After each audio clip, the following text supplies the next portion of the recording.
Good morning, folks. Hopefully, your weekend is going as good as mine. Hopefully, you're enjoying yourself and also recharging your batteries. Welcome back. So, we have a kind of an update on the Dreadnok G.I. Joe Classified 112 scale trike. Um, let's see where we're at. As you can see, I've rewired the whole RC in order to get a little bit more steering play. When I thought I had finished this project, I noticed that the steering was dismal.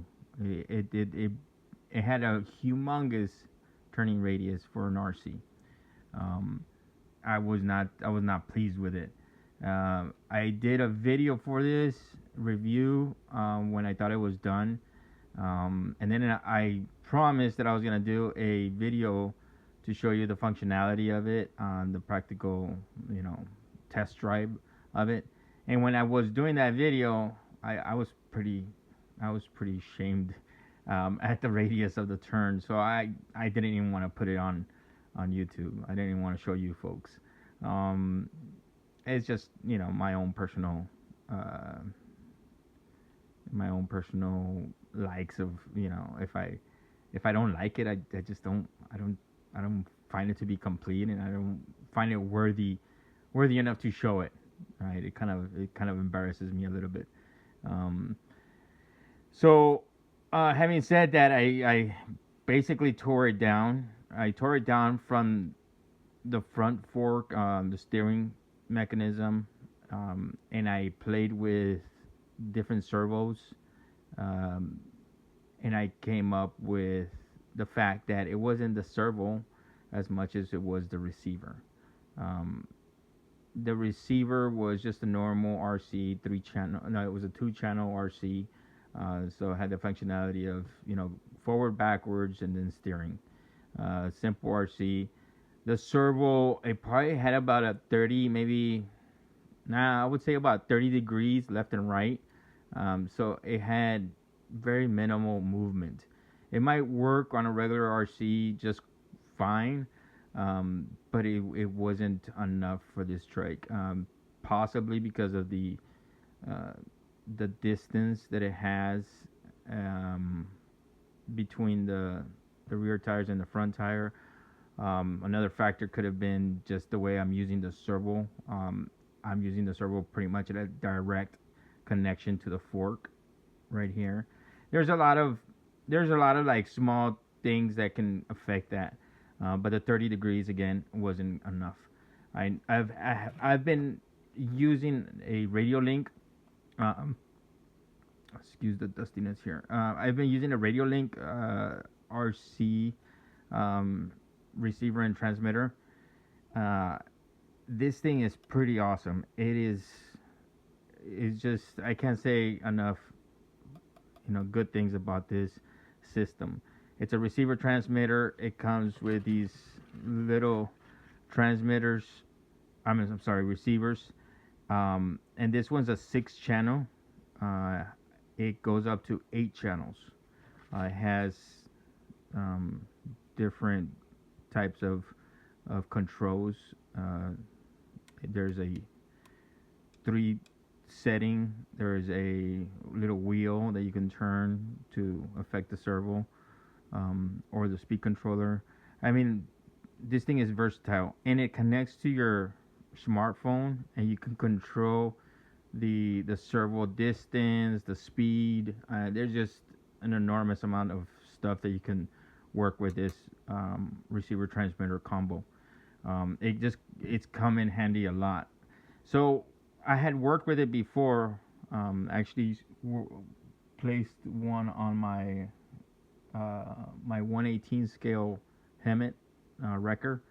I'm still working on that project, but it's working out very well. If you get a chance, look that up. Because I knew that I can kind of manipulate the speed and the distance of the travel for the servo. I thought it would be a good fit for this one. and it sure enough was. I actually maxed out the servo travel on the settings, and it worked out good for this. Oh, another thing, when you think about programming servos and whatnot, this app for this radio link, it makes it super easy. I mean, very simple. It's just toggle switches up and down on your smartphone. So just keep that in mind. But yes, so once I had this installed and I figured out that that was going to work for the steering, I had all these extra channels to work with. And sure enough, like most projects that I have, they're never constant. They're constantly evolving and they're never really done. Once I think I have it done, I put it on a shelf and I think of more things to add and whatnot. Um, so what I decided to do was change out my original driver, Zartan. I had him as a driver and he looked pretty cool, especially with his hood.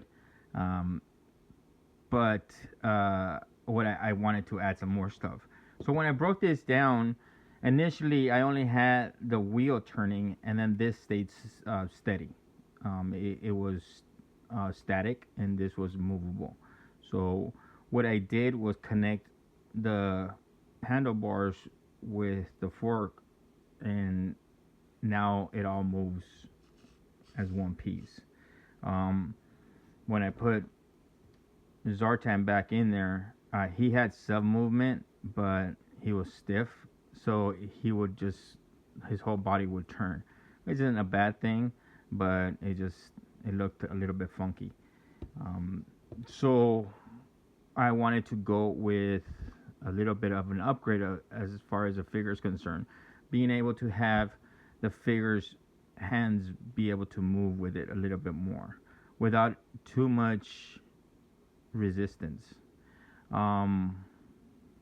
So I came up with this figure. I've made movable figures before. I'm not sure if you've seen the video of my quad, Scarlet Desert Quad. She has some movement in her head, so whenever you steer the RC quad to the right, and then the figure moves the head to the right. She moves along with the direction she's steering. It's pretty cool. That was a fun project. I'm still not done with that one. I shelved it because I need a couple more pieces for the aesthetics. I have to weather it and whatnot. But if you get a chance to see that video, then yeah, take a look at it. There's some pointers in there too. So the main thing about me working with figures, I want to maintain as much as possible their independency and their aesthetic look to them, and I don't want them to just sit in that seat and then just be done, basically glue that figure. It's movable with the vehicle, but you can't take it off and display it. I don't know why I have that little quirk in me, but I just do. And I think it's more of a challenge for me. It's possibly more of a challenge. I don't know. It's just what I do. So I have this figure. As you can see, his hands are a little bit more. There's more play to it. It still maintains like the physical aspect of an arm, but it has more flexibility. And so whenever the movement of the trike for the steering, the handlebars move, it won't have that much resistance, so it can move. I'm hoping, now, mind you, I'm not an expert at this. I'm hoping that it will move the arms along with the handlebars. That way, it has more of a smooth look to it. There's a gentleman out there by the name of Danny Nguyen. If you get a chance to look up his stuff, he does some amazing stuff with robotics. He has RCs that, make my stuff look like child's play compared to his stuff. He has just amazing stuff. He just, the way he works, the way his mind works. I believe he started making figures 110 scale figures, playing the guitar, drums, piano, and then I think he progressed more towards the RC now. So now he has RCs that have like cannons, and it's just amazing. It's just amazing, and they have this like metal, um, apocalyptic look to it. So you get a chance to look him up, Danny Nguyen. He's an amazing robotics guy. He has some good videos on how to as well.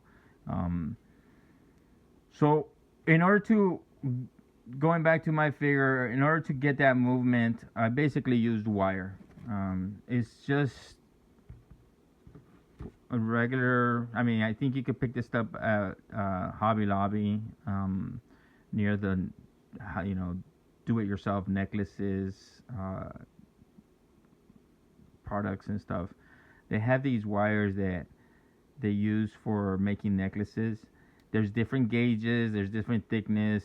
Uh, Sorry about that. The gauge is the thickness. Um, so what what I was looking for was something that was it held its shape, but you could still bend it. Okay, there's not that much resistance to it, but I could still bend it and it will keep its shape. All right, so there's this sweet spot. Mind you, this is like my third or fourth spool of wire that I bought, because it's kind of like a Goldilocks thing. You know, too thick, too thin, not enough strength, not enough push. So you know, you have to kind of find that sweet spot. I wish I could tell you like it had a better label on it, but I bought this a long time ago, and these are the only markings that I can show you. It's 40 meters, I believe it's 40 meters, the length of it, and zero point 0.6 diameter. That might be millimeters. So, but like I said, if you go to the store and you kind of just look at it, see if you could bend it and see if it could push, but it's still flexible with not that much pressure needed. Um, kind of have to like hit or miss. If you're interested in building one of these and you need this wire, I could send you like a little piece of it, or you know, a good chunk of it, so you can work on your own.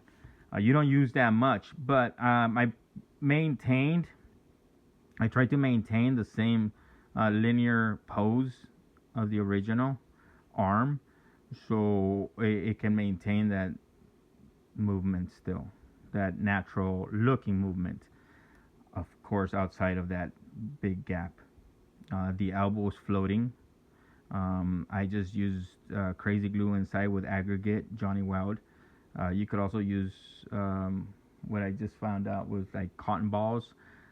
Just stuff in little cotton in there, and then put the super glue in there. It works very, very well. Kind of creates a really good bond. So now I have two hands that are pretty movable. And another thing that I incorporated was a servo in the back. Right.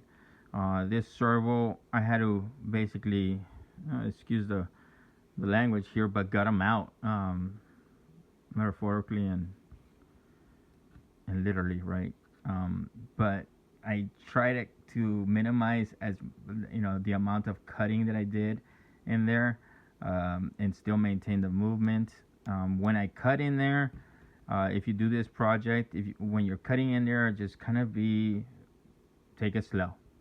Be cautious, because some of these joints are connected, and you might just run into these joints and destroy the joints, and then you minimize that movement, or you just take it away completely.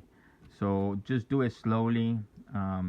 You know, refit it and fit it, and I mean, it took me a long time to just continuously be fitting that and trying to maintain the movement. I did lose a little bit of this torso movement here, but the waist is still intact, and I could still move that. The arms, luckily, I was able to maintain those. So yes. So in order to cover up the servo and the arm extra space there, and you can tell that there's a little bit more space added there, because Zartan's hands were a lot longer. I would say noticeably longer than his, so I did extend them a little bit. So I, in order to cover up all that work, I did buy the jean jacket. I tried on the jean jacket before, and it fits him well. It looks good. I think it's gonna turn out pretty good. He's gonna have pretty good movement. The servo, going back to the servo, I'm sorry about that. The servo is connected to his head. I took off his head and his neck was a perfect fit for that servo saver. The servo saver is basically the thing that goes on top of the servo and then allows for movement. And it's connected in there. So now the servo, whenever the servo moves, his head moves. So I'm gonna have a figure that's basically gonna look like he's moving. Just to give you a little bit of a show here, got the servo connection right here, which should be hidden by his jacket. We connect the servo.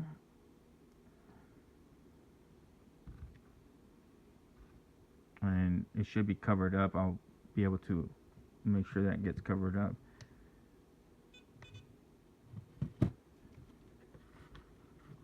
Oh, also incorporating lights, headlights on that. So that's gonna be fun. Turn it on. So as you can tell, the Canon also has a little light up in here, and it's connected to these lights, to the headlights. There's gonna be, it should be pretty bright. I'm looking forward to those headlights, and they're gonna be somewhat incognito down here. They're gonna be hidden pretty well, but still be able to give that light out for night ops. We're just driving down the street, you know. So yeah.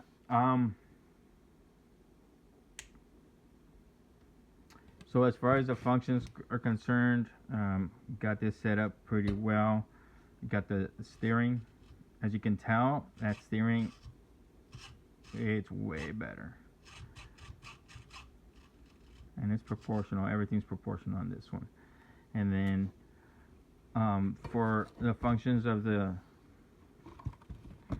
of him, now I could have gone two ways. I could have connected an extra servo to go along with his head. Just by the connection that I make here for the turning, I can get a connector that's a Y, which basically splits that connection, that one connection. One goes to the servo for the steering, one goes to the steering for the servo for the head. And that works well, but I wanted to make it independent. So now I have, and I could steer it, or I could steer it with him looking. Or I can have him just turn his head independently. And that's just me putting a straight connection to the receiver. And that's what's great about this receiver that has 6 channels. I could put all sorts of different functions on this. I mean, it's pretty limitless. The only limit that I have is the size of the servo. This is a mini servo. There's micro servos and there's nano servos. When we look at the type of servos out there, just keep in mind, I've come across some servos that are like nano servos. I've told you folks that I'm always like going down to the Goodwill, and sometimes I find RCs, and sometimes I find real cheap RCs that are just tiny. Like Hobby Zone, they make an aircraft, like a plane, and within that plane, I mean, the plane is destroyed. That's why it's at Goodwill. Sometimes they're not. Sometimes you find them brand new. And you have these nano servos, and these are considered servos here, and they're with hard wire.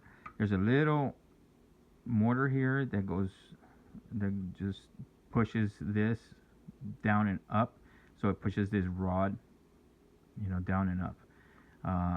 You can easily install one of these servos in that body. It probably won't have enough push and pull. Well, it depends on what you want to move, but it's kind of limitless as far as what you want to do. That's why you want to take in consideration your connections. It's super fun trying to figure it all out. again, I go to Goodwill and I find things cheap. But if you had an unlimited amount of funds and money, I mean, you can do a lot of stuff with this stuff, and just kind of trying to figure it all out. It's pretty fun. And I mean, that's the whole point of toys, right? Just having fun with them, engaging the mind and the imagination, and it's and then the outcome is just like awesome. So yeah, that's where I'm at right now. I'm thinking maybe one more week, and I might have something complete or complete-ish, and I should be able to make a video of the functions and then take it out for a road test. And hopefully everything goes well. I'm not gonna promise that I'm gonna make a video of the road test because, well, um, and hopefully this sparks some imagination. If you folks have any questions, I know someone made a comment if I sell my stuff. I do sell my stuff.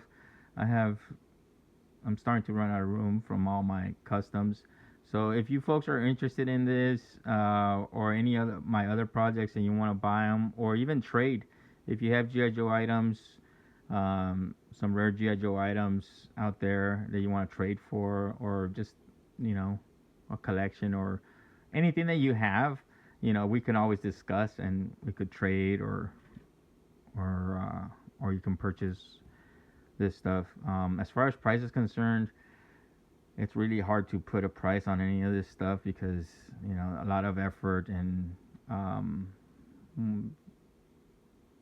lot of time is spent on research and development. So as far as price, I'm pretty open to something fair, something that we both feel comfortable with. So open for discussion. All right. But again, if you want to build one of these, I could walk you through it. I don't mind explaining my techniques to you folks because when you put the time in and the effort and it comes out and you built it, it's 3 times as fun than just purchasing it from me. So, and all that advice is free. Don't even worry about it. I'm not gonna charge you for explaining my techniques. And sometimes when I explain it, it helps me develop more techniques. So feel free to ask any questions. All right, folks. Hopefully this helped, and hopefully it sparked the imagination, and you continue having fun and enjoy these toys.